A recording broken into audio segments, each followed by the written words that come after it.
Hello and welcome here again live to the World Crypto Network.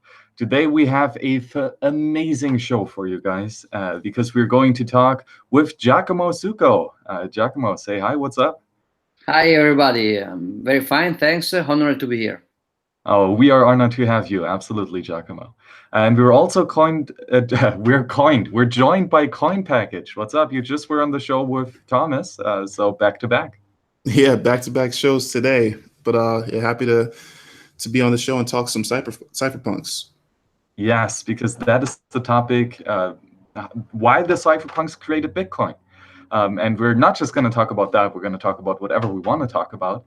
And there's especially some nice current topics that are happening that are directly linked to why the cypherpunks created Bitcoin and a bunch of other technologies to stay censorship resistant, right? So this is going to be also a big topic. So guess what we're going to talk about? But first of all, a reading. And today we got something really, really nice for you. Because we are going to read the Declaration of the Independence of Cyberspace. This is written by John Perry Barlow, absolutely one of the amazing contributors to this movement that is still going on today. So let's just start. Governments of the industrial world, you weary giants of flesh and steel, I come from cyberspace, the new home of mind. On behalf of the future, I ask you of the present to leave us alone. You are not welcome among us. You have no sovereignty where we gather. We have no elected government, nor are we likely to have one. So I address you with no greater authority than that with which liberty itself always speaks. I declare the global social space we are building to be naturally independent of the tyrannies you seek to impose on us. You have no moral right to rule us, nor do you possess any method of enforcement we have true reason to fear. Of course, this is just the first few chapters or paragraphs of this amazing essay. And Giacomo, I'm just going to kick it off to you. What do you think about this essay? It's very nice. Maybe it was a little bit over optimistic. Some of these texts of the 90s about crypto anarchy and cyberspace and cypherpunks, declaration of independence of the cyberspace, they tend to be either the vision of the future in the field of new internet technology was either very, very pessimistic and dark, like in the cyberpunk literature, or a little bit over optimistic in the side of crypto libertarians and crypto anarchists. If you read these, or if you read Tim May and you read the manifesto, you read the cypherpunk mailing list, or the crypto anarchy documents of those years, they talk about this new world in which basically every kind of meaningful interaction is conducted over the internet, and where internet names, internet identities are not linked or linkable to physical identity. So basically, there is no way to censor anything or to enforce any kind of traditional violence-based rule, like in the modern nation states that here are called in the industrial age government. So I think that there is much in common between this declaration and what Bitcoin is and what Bitcoin tries to achieve. Bitcoin is actually a single piece of a global puzzle of tools that cypherpunks thought they need in order to build this kind of independent cyberspace. It's arguably one of the most important tools, and probably the most important, because while cryptography itself, while the internet itself, in theory, created a decentralized and censorship-resistant access to exchange of information. So wherever you are in the world, without any people being able to stop you, you can access to information, delivering information and receiving information. That's not really true, because the internet as it works right now, it's very, very centralized around the ISP. It's very, very difficult to access to mobile internet without a true identity. Is possible, but difficult. It's difficult to route your information without your IP being tracked. So it's not completely true, but it has been mostly true, and it can be true again eventually. And the second thing is that your identity on the network, so the way you can write, sign the thing you write, and verify the thing that other people have signed, so even including contracts, can be completely covered by cryptography. Also, cryptography cryptography has two goals. One is to be to make you able to sign things that you produce and to verify the signatures of others, including contracts. But the other use is to hide the things that you want to write to one single counterparty, not to the whole world. And we will see that this second part of cryptography has been kind of lost until now in Bitcoin implementation. Bitcoin doesn't use cryptography to hide. It does use cryptography only to sign and verify. And then there are a lot of points stemming out from this one. So it was a little bit optimistic about access, a little bit optimistic about identity. We will discuss later in this conversation about Twitter and censorship on Twitter. People, I have a shirt from Rodolfo Novak that says Cypherpunks. I also have caps and everything, but I'm not a cypherpunk. I'm with them for I think that I believe in what they believe, and I try to advance what they wanted to advance and what they want to advance. But first cypherpunk write code, and I'm right now too busy trolling on Twitter and doing business to actually writing code. So I'm not a coder myself, so I'm not a real cypherpunk. And second, when I started to be involved in Bitcoin, for some reason I used my real life persona. I'm using my face right now, just as you are. I use my real name on Twitter, so I am liable, and I'm kind of censorship prone for everything I say now to you in this conversation. Why that? Not because the idea of having pseudonymous, untrackable names was bad or not necessary, but because it's very, very inconvenient from a UX point of view. Like when I happened to talk with J.W. Weatherman, he appeared like always with the Chewbacca mask or with a computer representation. That's very, very cool. But if you think about that, very, very few people in the space do that. Most notably, the most clear evidence we have is Satoshi Nakamoto itself. And that's great, because the opposite would have been a disaster. The creator of Mimblewimble idea, Lord Voldemort, Elvis, and then like the guy who launched the UASF, Shaolin Fry, people like Cobra Bitcoin and BTC Drac are kind of anonymous so far. Some people think they know who they are, but to stay anonymous is very, very difficult.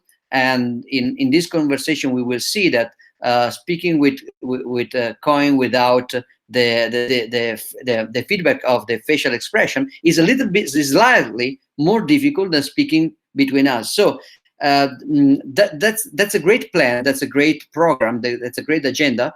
But it's difficult to follow. I'm not properly. I mean, maybe I also have some pseudonymous identity somewhere, and that's possible. But I use a lot this one because it's simpler to me to connect every field of my life in one single place. So we're probably lazier than cypherpunks expected us to be in adopting this. And then there is the third part, which is the exchange of value. And this wasn't actually there since the inception of Bitcoin. A lot of cypherpunks tried to create a way to exchange value. Nick Szabo was discussing about that kind of application since the 90s. Adam Beck. In 2001, there is a great discussion among Peter Todd, then 16 years old, and Adam Beck and Al Finney about this kind of stuff. And finally, with Bitcoin, we had the first working answer. So now, kind of all the pieces of the cypherpunk ideal are finally together. We have the missing part, Bitcoin, but still we are not very, very good in actually using them when they provide some kind of friction or some kind of inconvenient UX. So that's very interesting. I just close this topic saying that maybe one of the reasons we are not really prone to, we're not very keen to use always pseudonymous identities and masks and stuff like that, is because we are privileged to not having faced widespread generalized censorship very much. In all my life, I haven't been censored so much. When it happens, it usually happens just to one person, like Ross Ulbricht gets two life sentences for a website. Julian Assange gets basically in prison for we don't know how much for a website. So single proponents, single pioneers are targeted and shut down with a disproportionate force and violence. But for us, normally, I mean, you can basically go into a bar, pay with apple pie. US dollars has lost much of its value in the last century, but not in our lifetime. So we are not yet struck by hyperinflation when we use Swiss francs or US dollars. So probably many of us, speaking in the, let's say, Western first world problem culture, we are not yet forced to stay to really be anonymous and to really be censorship resistant. That's why what's happening with Twitter is funny, because it could be like the final trigger to get out of our laziness and starting to try to be censorship resistant. Oh yeah, absolutely, Giacomo. What you brought up is all fantastic, and that is exactly what the cypherpunk idea is about, right? We use technology to use our property rights, right? To sign transactions, to sign a contract. That's where we can, use private law, private contracts. Then we use it to defend our private property, right? And especially to hide it, which is a form of defense, right? So we use it, to defend our privacy, our identity. Of course, now with Bitcoin, also our money, right? Our economic value, and that is, of course, the third part that we now can do in the cypherpunk ideal utopia, which is exchange value through the use of technology, and especially, digital cryptography technology. Right. So if you imagine that, Bitcoin just completed the trinity of utopia for the cypherpunks, right? All three things are now possible, and we can do that. And of course, we have Coin Package on the show, and he, for example, right, is using a pseudonym. So why do you do that? What is your intention behind that? And how do you maybe link it to your cypherpunk ideals? Yeah, I mean, it's more of a, I wouldn't call myself a cypherpunk, but I do understand the importance of, your identity and, keeping certain things private if you want. I mean, that should be a right that everyone is given, I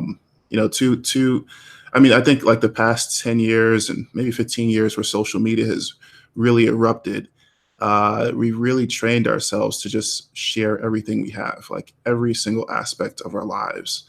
And I think it's sometimes good for people to just pull back and just say like, hey, I don't need to share exactly everything.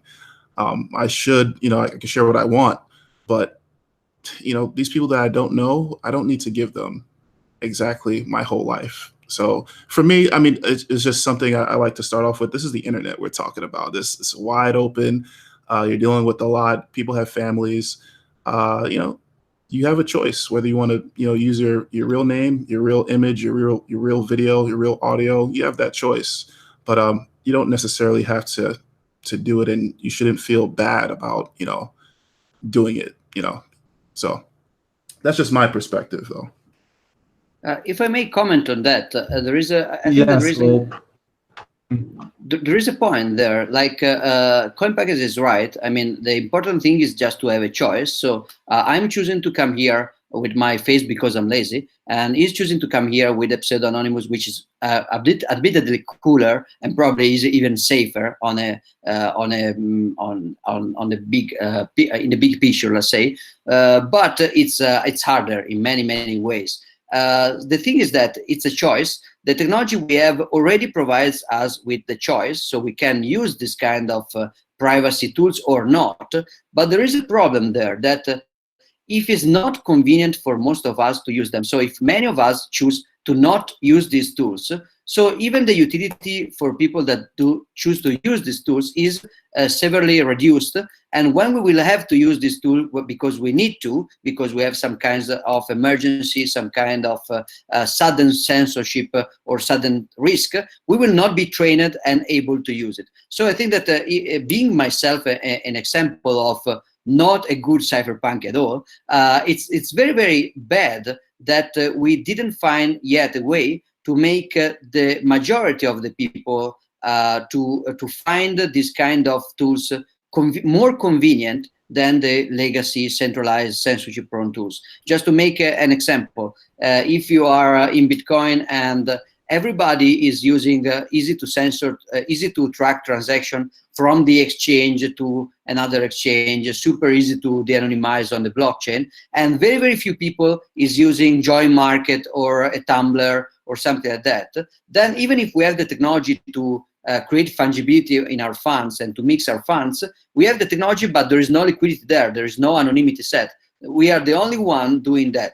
Or we are using Tor in order to protect our IP. We can choose to use Tor, but if we are the only ones using Tor when we really need privacy, then we have a very small anonymity set, and actually we are joining a giant hotspot of attention because we are the only ones. So it's true that the important thing, as CoinPackage says, is to have the choice, but it's also true that we should try to find incentive mechanisms that brings, if not the majority, a lot of people to use both privacy techniques or censorship-resistant techniques. The same argument, we will talk about that later, applies to a social media network. Like, I want to join a censorship-resistant social media. Well, if nobody's there and everybody's on Twitter, there is no point for me in joining there. So there is like the herd effect, for which if everybody does one thing, that's way more effective in protecting us than if only few people choose to do that. Yeah, I think you know, coming from a web developer standpoint, it's the incentives to have people share data. It's enormous. It outweighs the incentive for someone to hold on to your data and not share, because like I could, you know, I have a website and people visit it, and you know, I could turn on Google Analytics and see who's visited my website, and I could see their IP address, I could see what operating system they're using. Sometimes you can get down to the details in terms of whether they're male or female or how old they are. But if I get someone who's pretty cryptic and they're like, you know, I'm going to visit your website, but I'm going to completely lock down almost everything. Like I can barely see, you know, what device they're using. It's just completely blank. That doesn't do me much good, and it doesn't help me with what I'm building. So I can see the standpoint of where people would like everyone to, you know, share data, and that's why all these companies like Google and Twitter and everywhere, they're like, hey, just feed us data, feed us whatever you want, because that's how we'll make our money. That's how we're going to feed our advertising arm. That's how we're going to feed, people can say, the government.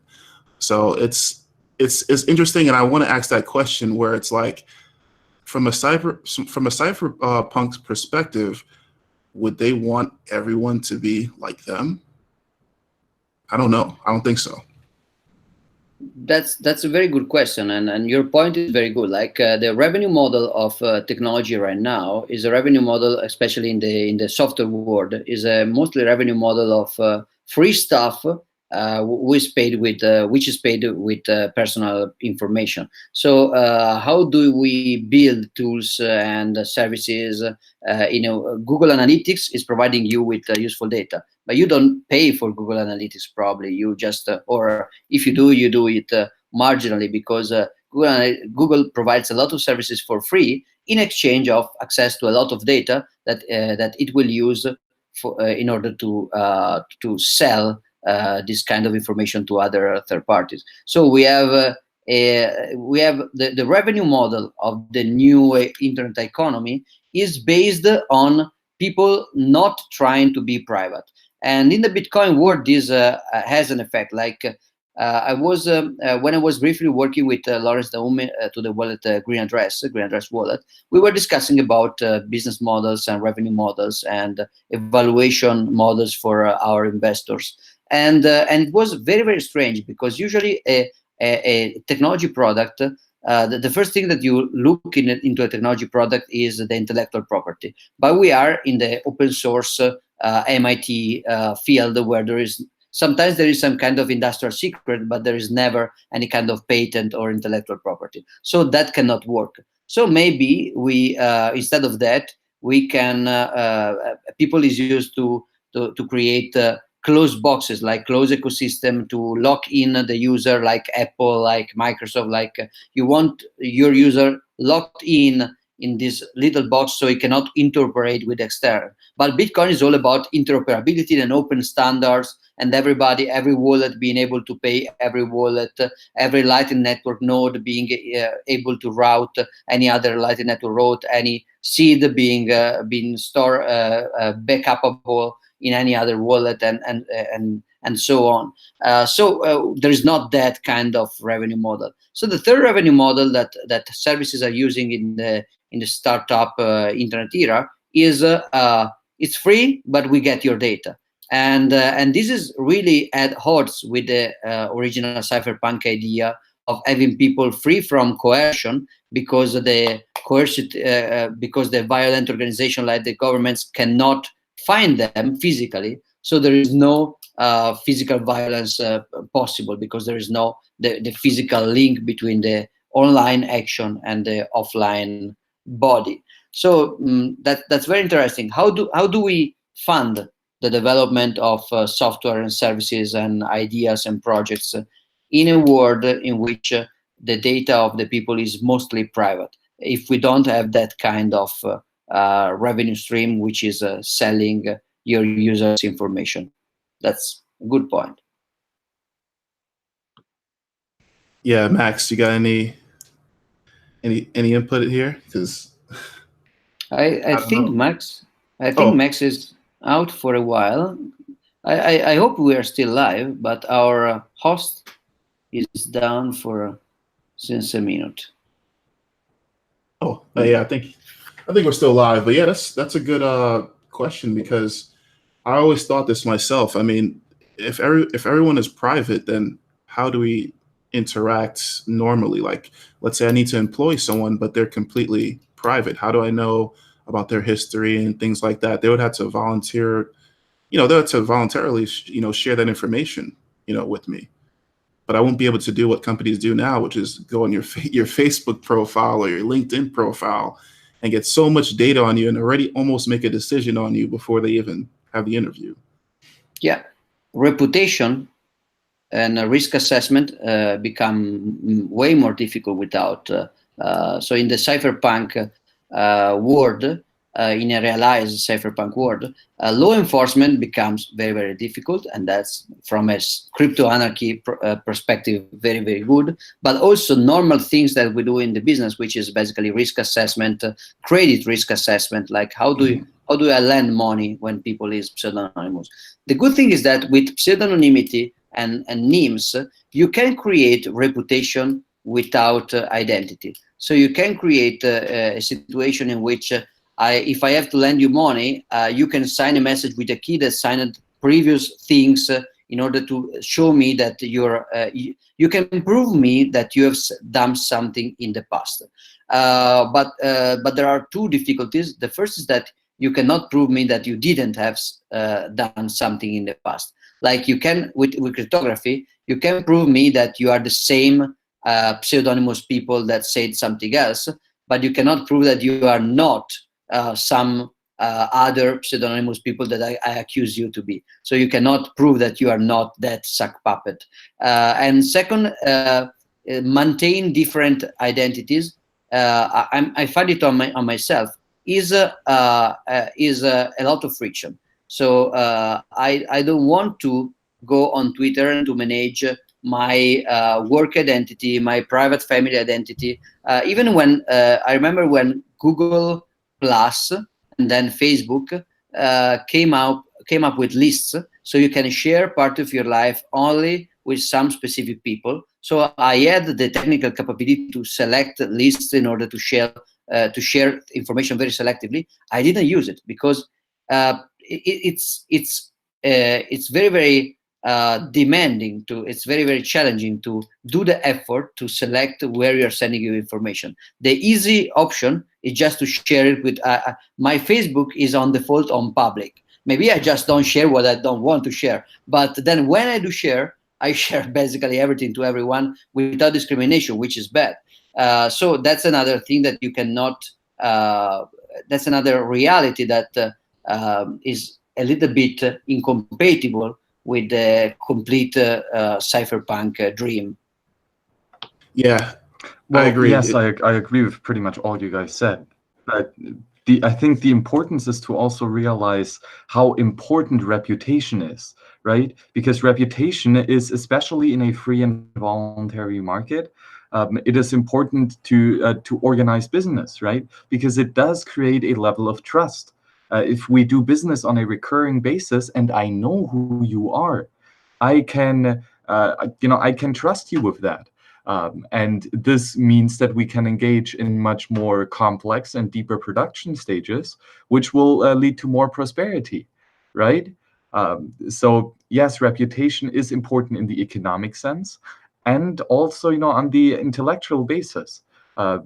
Because if you have repeated conversations and you can build upon the knowledge of each other, and you know who is specializing in what knowledge and who is reputable in the ideas that he carries and the amount of wisdom that he has attained in that specific subject, if we then combine those people and bring their intellectual reputation into one collaborative effort towards a certain goal, then this will create much more prosperity.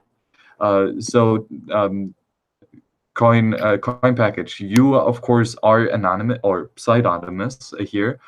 Your image, your avatar, he creates a reputation, but of course you can't throw it away, right? You can just make a new one. So do you think that this let's say replaceability hinders your reputation, or do you think that it's on the contrary more a supporter of reputation?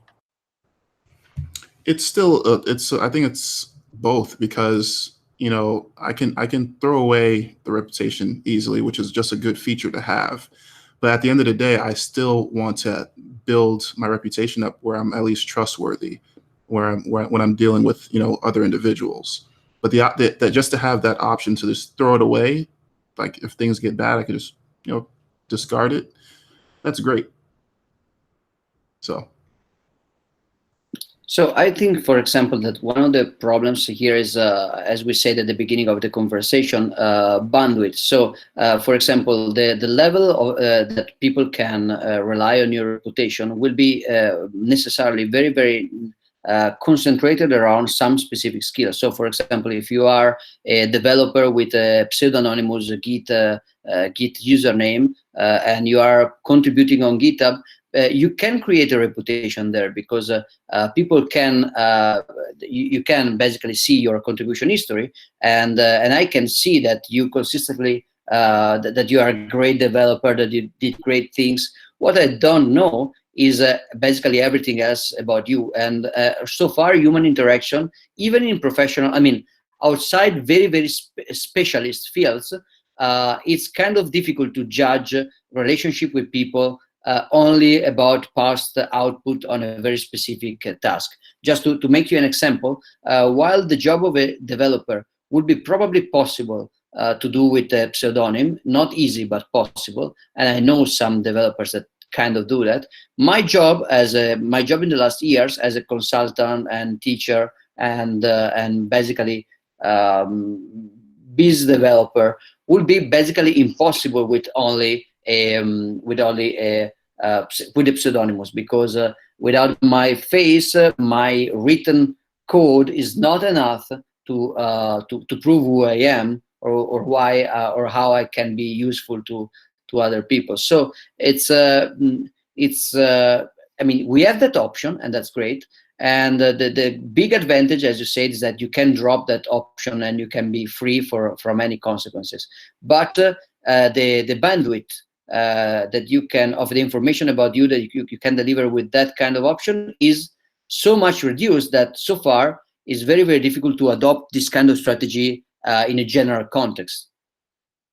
Yeah, I think it's interesting because we can use Satoshi Nakamoto as an example, because somehow he was able to, I guess, get Bitcoin off the ground and interact with people who, you know, they weren't anonymous or anything like that. They were pretty out there. They used their real names. He was able to do that just fine, and he launched a great product, you know, a great, you know, protocol that people use right now and will continue to use in the future. But yet he was anonymous and still is. You know, it's kind of interesting to me. It is. Oh yeah, and oh yeah, sorry. And you know, especially then because he created a money, his technology that he worked, and the money only works. Oh, sorry. Yeah, my internet is cutting back in and out. I hope it's not too bad.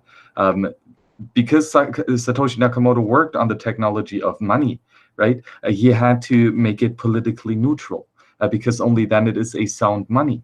And the importance is that he left, right? He is not the you know, philosopher monarch, the philosopher king, who is now the one true king that is going to rule us all because he's so smart, because he created Bitcoin.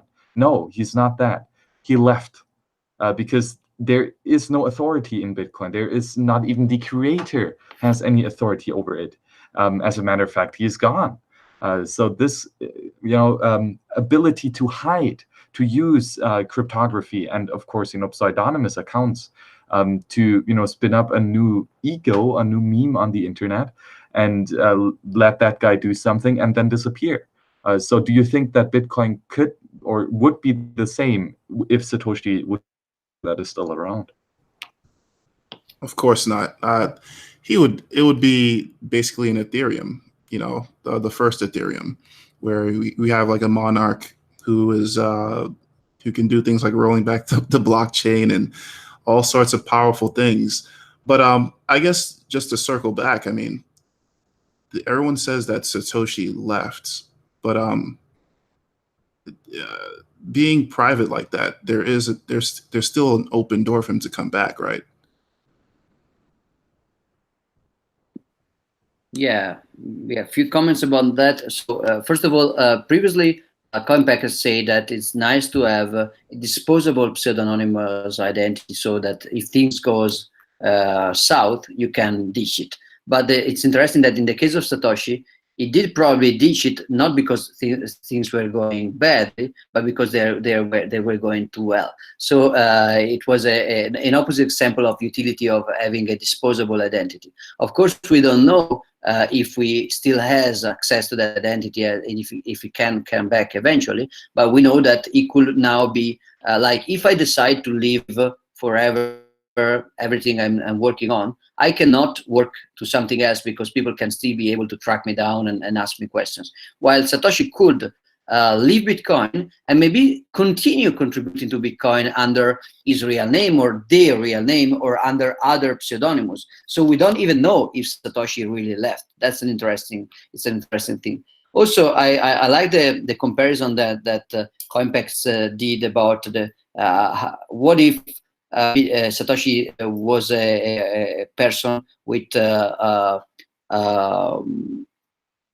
do you still hear me, Max? Because I see live. Wait a second. Yeah, I still see you. And hear me as well? Yeah, Max, you might be on mute. Okay. And so you say that if Satoshi was known by his real name and it didn't disappear, it would be something like Ethereum. Actually, I a little bit disagree with that. I think it will be something like Bitcoin will be something like eGold. So not a project where we have a monarch and the monarch can do whatever he wants, but a project where you have a monarch and the monarch ends up in jail very, very fast as soon as the US government understands that they are challenging the IRS or they are challenging the Fed. I think that the reason that Vitalik Buterin can exist in the status he's in right now is because of Satoshi Nakamoto. Before Satoshi Nakamoto, your option was nothing or eGold or Liberty Reserve, which basically means being censored down, or like PayPal or Linden Dollars, where they politely asked them to stop competing with money. So they did stop. So Ethereum exists because Satoshi Nakamoto created something really unstoppable, really impossible to censor. And now, as a side effect, somebody can even without trying to be anonymous, it can become a omnipotent monarch and still survive censorship, at least in the short run. We don't know in the long run, without any kind of consequence, at least now. So that's very interesting that probably centralized scam coins like Ethereum are possible only because Bitcoin exists. Otherwise, they would be probably shut down like in the good old times of gold. The third consideration would be that you have to imagine the cost, the operational cost of Satoshi Nakamoto's OPSEC. Basically, nobody can track Satoshi Nakamoto down, and it's not even trivial to use Satoshi's text in order to run textual analysis. And for example, if Coin Packets created Bitcoin, his voice right now, I mean, unless you're using a very, very sophisticated tool that I don't know about, your voice is probably easy to analyze in order to connect it with other records that we can have in many government databases. So as soon as you develop application and we talk with us about Cypherpunks, your level of safety is very, very high. But if you think about being the man who created Bitcoin and being a target of state-level adversaries, then even just talking with us will be something that a luxury that you cannot indulge in. So Satoshi Nakamoto could never participate in a live chat that we know of, and he could never participate like I know about kind of pseudonymous people that in Prague in next October, we will meet a lot of cypherpunks that will participate to the conference with masks.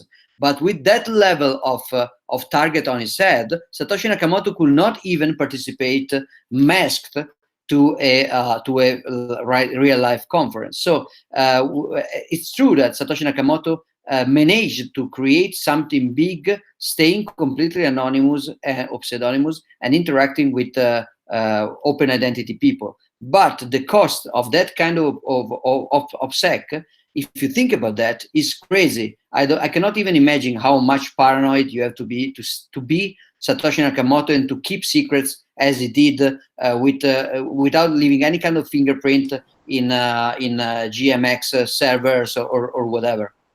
Right, it's amazing how careful he was and how much precautions he took to really completely and truly stay anonymous to this day. This is incredible, right? This is really a achievement. Just him being, a nobody. And that is so important. And this is one of those black swan events that makes Bitcoin so special, right? This just doesn't happen out of nowhere. This is not an amateur work here. This is highly professional stuff that, was through mystical coherence, just, got together in this spontaneous order to become this black swan called Bitcoin. It's amazing. And, that is also the question that many people bring up.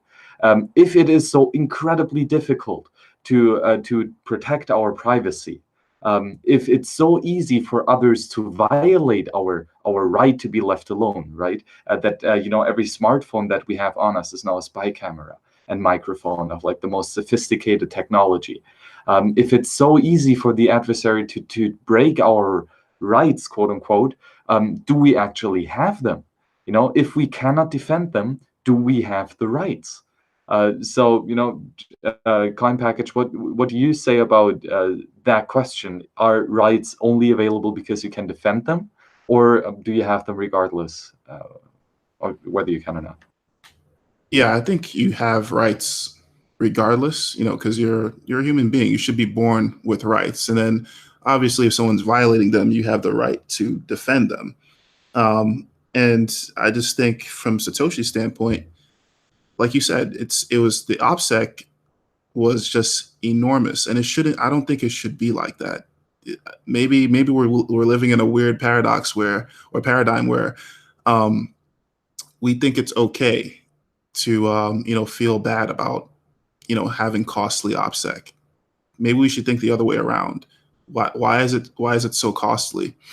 But yeah, no, I agree with you. It should be right. Everyone is born with a right, and you should have the right to defend them.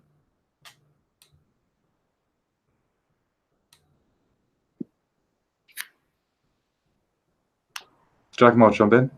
Yeah, as for definition of rights, I completely agree with CoinPackers that rights are a rational fact. Rights are not a concession by a government. They are not a social convention. Rights, individual rights of a human being are a fact. You can ignore the fact and you can violate the rights, and then you should be stopped or even punished, but you cannot make them disappear. So I think it's correct from a terminological point of view to keep this kind of framework. But your question is interesting, because the question is it can be rephrased pretty easily, respecting this distinction. Like we do think that our rights to privacy are respected, but if we cannot even check that they are respected, are we sure that they are actually respected? So even if we don't talk about the existence of rights, still the question holds. People are not. I think that the last years changed a lot in these topics. Like I remember having this kind of discussion, not as sophisticated as now, not with the intelligent people from Bitcoin sphere, but at an embryo state, already 4 or 5 years ago, I had this kind of conversation about privacy, and we were very, very aware that we were a niche interested in this stuff. Creepy weirdos, libertarians with very, very niche interests, and the normies, they were not interested or aware howsoever of the level of lack of privacy in their everyday life. I think that with the things like Snowden and then Facebook, so the modern narrative, the modern statist narrative is that you should always trust the government, because the government, it's you, and the government is democracy, and the government is God, but you shouldn't trust rich people. So now there is because they are capitalist speaks. Now there is an interesting paradox, because rich people are heads of companies that are using for their business, actually not even aggressively, like NSA using your GPS position in order to send a drone to kill you. It's a little bit worse than Zuckerberg using a test about your political tendencies in order to understand your political tendencies after you agreed to a terms of service in which you basically explicitly conceded him to do that. So there are different levels, but people now is outraged about Zuckerberg doing that. And that's interesting, because it's creating a kind of awareness which can be politically correct. My kind of distrust of the government spying on me was perceived as politically incorrect because I'm an anarcho-capitalist and that's very bad. So I'm halfway between Gordon Gekko and ISIS terrorist probably. So I'm a very bad person. But now good persons, like good liberal progressive person, can be concerned about privacy, and that's politically correct because evil companies are exploiting their privacy. So there is a new kind of let's say bipartisan or multi-partisan agreement. Fighting for privacy as a concept in the 90s was probably cool. Fighting for privacy in the beginning of 2000s was after 9/11 was probably not cool at all. Like during Patriot X, to be the one fighting for privacy was probably a bad position to be. Right now, I think that the pendulum switched again, and the global there is people who are not libertarian at all, but still they don't really like other people spying on them, even if these other people are the government, so that they are the holy saints of the government that can never be wrong. But even in that case, they don't really like this. And so if you talk about your cell phones being spyware, you were a tinfoil hat 3 years ago, and now it's known and everything else. It's realistic, and you can talk about that, and reasonable people will believe you because you're right. It's not easy to dismiss as a nut job people talking about global surveillance. So I'm kind of more optimistic about the mass widespread, let's say mainstream adoption of this kind of concerns. Oh, yes, absolutely. And I do agree, Giacomo, that the pendulum is swinging back. It is swinging back towards more freedom, more privacy, more anonymity, more prosperity, hopefully, more peace. And, you know, it's not going to swing itself. We actually have to do shit. And I do agree that there is the tendency, but I think what is really going to, you know, escalate it is as soon as the privacy enhancing, as the freedom loving attributes are no longer opt-in, but they are the standard. And that is so important, to make this technology as useful as we can, as easy and accessible as we can. And from the get-go, put as much of the good philosophy and the good technology into the software itself. I completely agree with this point. So opt-in privacy, sorry, Compact, if I stepped in again. Opt-in privacy is bad. As we said at the beginning, opt-in privacy is good for the one who has the right and the means to opt-in, but is ineffective in the long run, because if only people who need privacy will opt for privacy, then they are super easy to track and to discover and to track back again, because anonymity sets are very important. So people should be it's not that you can just create an opt-out privacy by making privacy by default for no reason. You should make privacy by default for several reasons, and we should be able to collect together all the different reasons that people may have. So people now like the fact that WhatsApp has end-to-end encryption, even if the backups are stored clear text on Google Drive and everybody can read it. But anyway, people think that that Telegram or WhatsApp or Facebook Messenger are end-to-end encrypted, and that somehow feel good for people, and so it's not anymore opt-in. Like people pretend to have the default option to have that, and that's a marketing point right now, and it's good that it is.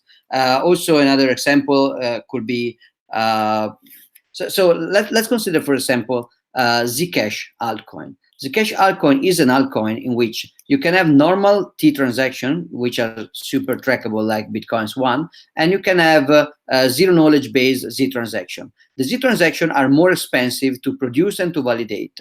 And so the result is that basically nobody is using Z transaction and everybody is using T transaction. The result is that if you use a Z transaction, cryptography does protect you, but anonymity set for that should also protect you is too little to protect you, and so it's easier to track people using Z transaction in Zcash than it is to track people using Bitcoin properly with some kind of precaution. So that's a paradox, right? You need people to have privacy by default. I think that Bitcoin is great about this because in Bitcoin, you have people getting rich if they adopt Bitcoin sooner. If they get rich, the government will want to tax them, and they want to hide their money, and that's or the government or their ex-wives or someone else. And so they have very high incentives, economical incentives, to stay private.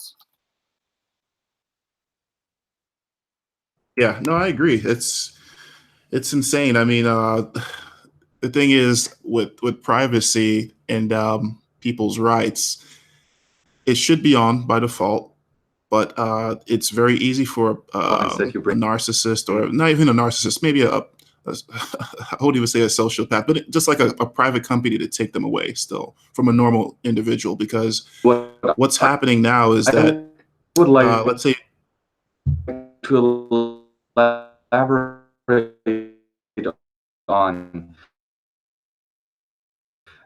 would be that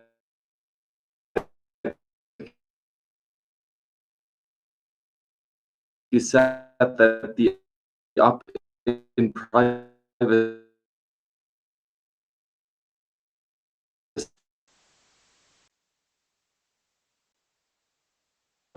okay, are you there? If you're talking with me now, I finally can hear you, but I couldn't hear you before. I think that NSA is playing with our connection. We are being too much anarchists. So if you ask any question, I'm sorry, but you should repeat it. I'm talking about that he is always the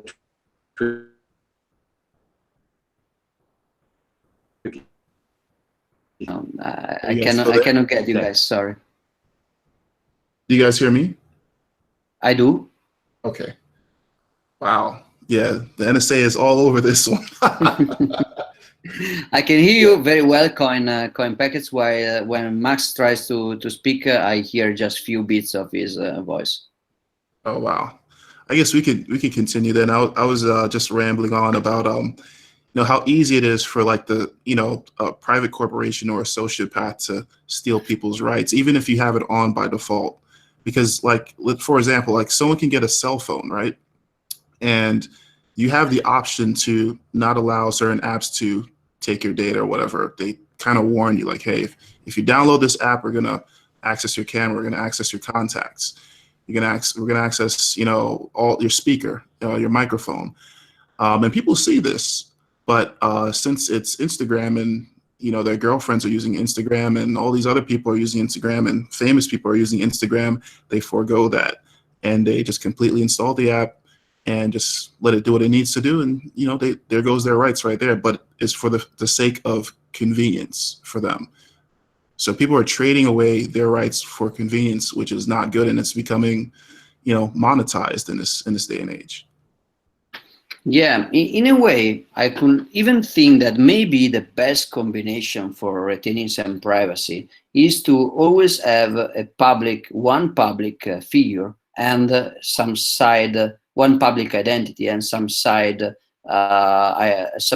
specific identities. This is not sadly what I'm doing, because in my theory, the main identity should stay away from Bitcoin and away from cypherpunk discussion on YouTube. But the main identity should probably stay very, very clear and use Instagram, follow, enjoy all the advantages of lack of privacy. But then you also have on the same phone or on another phone, maybe you have your private line where you talk your real money, your real private communication channels. So maybe a kind of a hybrid approach. The problem is that it's very, very difficult to manage from an organizational and psychological point of view. I agree. Yeah, that's a good tactic to have, and I think that's probably where the world will head to, where people have their real identities, but when they transact on Bitcoin, they could use whatever, I guess you could say pseudo-anonymous addresses. And the thing is, I think when it comes to Bitcoin, people get found out when they finally cash out. Like when you cash out, people have to know who the hell you are in order for you to receive that fiat. But if it's just completely Bitcoin and there's no fiat, there's no cashing out, you're just transacting in Bitcoin, you're kind of you're pretty anonymous, if unless I'm wrong. But that's how I'm thinking about it. So you have that option to be public if you want, but then if you want to transact on the Bitcoin network, you can stay private. Yeah, and it's a very good thing, as I was said before. It's a very good thing that in Bitcoin you have the plausible deniability that the reason you want privacy is not because you want to hide yourself, but it's because of security. So since a lack of privacy in Bitcoin also means a lack of security, so you can risk easier to be robbed by hackers or something. So you have a pretty good excuse in order to stay private. So if I go around and ask people, give me your public key, they will answer, no, it's a bad policy from a security point of view. I mean, I have nothing against giving you my identity and everything, but I cannot give you my private public key because that's a bad security. So I think it's good that in Bitcoin we can basically market privacy as a security, which is very, very effective. Nobody can be against security at least yet, while many people is still against privacy. If you think about it, it's crazy. But right now, if you go to in a bank and you want to withdraw your cash or deposit cash, even crazier, they will ask who you are, who you work for, and you're supposed to answer. So Instagram is, I mean, where everybody clicks OK on Instagram rights request, but somebody is outraged that Instagram gets your data, while nobody is outraged that your bank gets a huger amount of data, even Right. more sensitive more sensitive data, because yeah, Max, I can hear you now. Hey, yeah, Giacomo, I just want to jump in here because I absolutely want to hammer this point down. I work at a bank and I see how terrific it is. I, as a bank employee, can see anything and everything that you have ever done in any transaction. Not just the amount, not just whom you sent it to, but when and where, at what store, how many items you bought on your credit card, stuff like that. That is scary as hell. And not only can I just see it, I can take away, quote unquote, your money. By the way, it's not your money, it's the bank's. At ease. I can send away a transaction with a click of a mouse, right? I can block your account indefinitely. I can reverse transactions that you have made. I can do that as a low-level bank employee. And that is just what the individual banker can do. And the entire system, if you look more on the entire institutional level, it's crazy how much stealing is going on and how much censorship on every level. It is really absurd. Yeah, and also people think that somehow financial data are less sensitive than, again, that your social network data, but they are more sensitive. Like if you click like on a picture of a girl on a social network and your girlfriend gets mad at it, you still have a pretty good private plausible deniability. Like, yeah, I did it for mistake, or it was just a friendly like, or something like that. If there is a bank information or PayPal information or credit card information about you buying a diamond necklace to that girl, plausible deniability is a little bit less.